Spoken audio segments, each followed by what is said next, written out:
Hey, good morning. This is Jerry Van Rump with a slice of toast from the Bread of Life. How are you?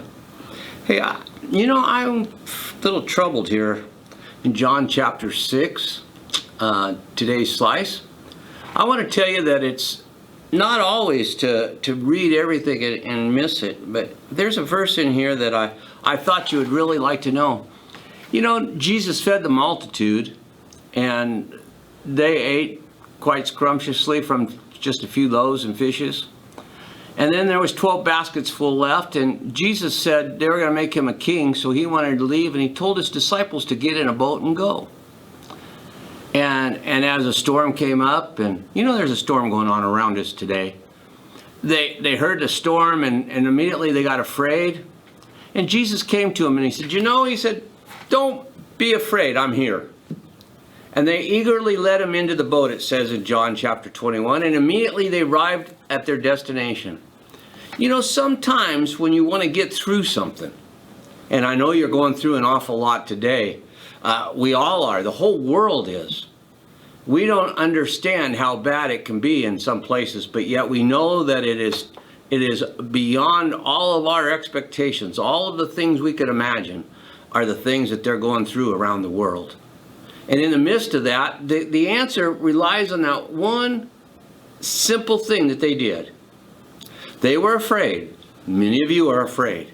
Fear is a natural aspect of men. I don't know, men and women, we all have different fears.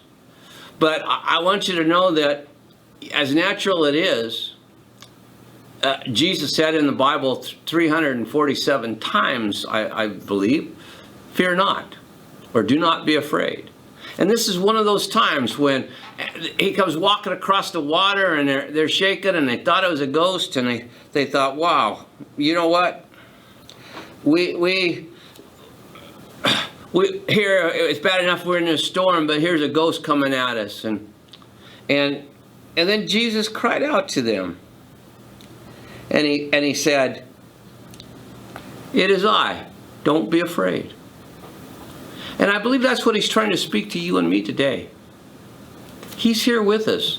We look around and all we see is the storm, and then we see more stuff in the midst of the storm. But I think if we look real close and we're walking with him, we're going to see him say, fear not, for I am here.